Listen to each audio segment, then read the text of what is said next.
नमस्कार। आज हम बात करने वाले हैं एक ऐसे असाधारण सैनिक की जिनकी कहानी हिम्मत, दिलेरी और बलिदान की एक मिसाल है।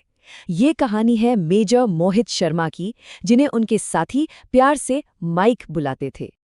किसी मकसद के लिए मरना बिना किसी मकसद के जीने से बेहतर है। ये सिर्फ कुछ शब्द नहीं है, ये वो फलसफा था जिस पर मेजर मोहित शर्मा ने अपनी पूरी जिंदगी जी और आखिर में देश के लिए अपनी जान भी दे दी। तो सवाल ये उठता है कि इस वर्दी के पीछे का इंसान आखिर कौन था, कहाँ से आए थे वो, और कैसे वो एक साधारण लड़के से एक अमर नायक बन गए। हर हीरो की एक शुरुआत होती है ना? मेजर शर्मा की कहानी भी एक ऐसे ही नौजवान से शुरू होती है जिसके दिल में देश के लिए कुछ कर गुजरने का सपना था। चलिए देखते हैं एक कैडेट से देश के सबसे जांबाज कमांडो में से एक बनने का उनका ये सफर। एक ही इंसान, लेकिन दो अलग अलग पहचान। एक तरफ थे रोहतक के चिंटू, जिन्होंने 1995 में अपनी इंजीनियरिंग की पढ़ाई को बीच में ही अलविदा कह दिया क्योंकि उन्हें देश की सेवा करनी थी। और दूसरी तरफ थे नेशनल डिफेंस एकेडमी के माइक, एक ऐसा कैडेट जो लीडर बनने के लिए ही पैदा हुआ था।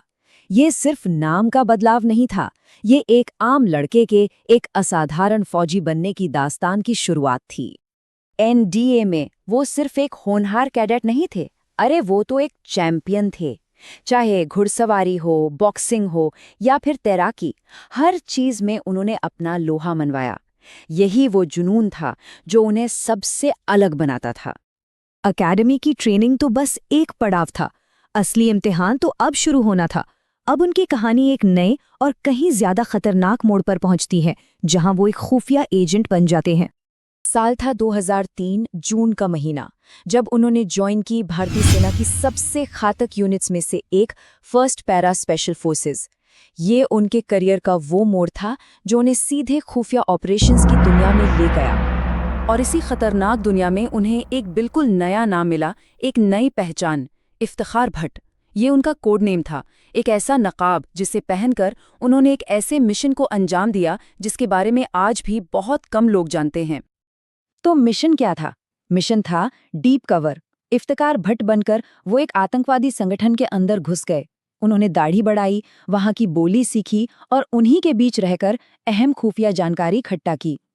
और इतना ही नहीं, इसी मिशन पर उन्होंने 2 बड़े आतंकवादियों को ढेर भी कर दिया। उनकी इस बेमिसाल बहादुरी और कामयाब ऑपरेशन के लिए उन्हें सेना मेडल गैलेंट्री से नवाजा गया। ये उनके खुफिया शौर्य को मिली एक बड़ी पहचान थी।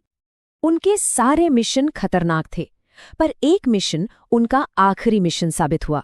ये कहानी है कुपवाड़ा के जंगलों में हुई उस आखिरी लड़ाई की। तारीख याद रखिएगा, 21 मार्च 2009। ये वो दिन था जब मेजर मोहित शर्मा अपनी ब्रावो असॉल्ट टीम को लीड करते हुए अपने अंतिम ऑपरेशन पर निकले थे।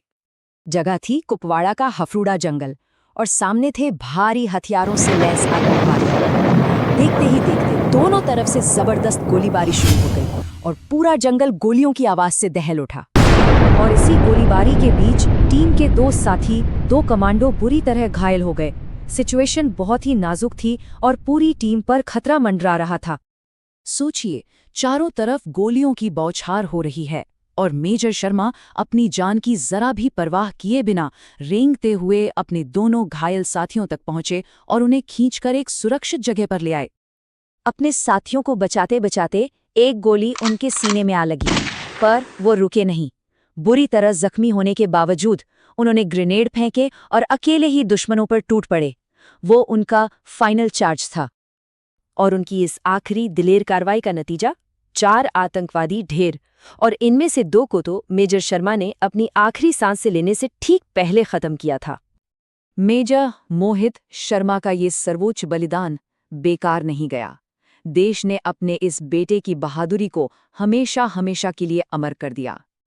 उनके इस सर्वोच्च बलिदान के लिए उन्हें भारत के सबसे बड़े शांतिकालीन वीरता पुरस्कार अशोक चक्र से सम्मानित किया गया।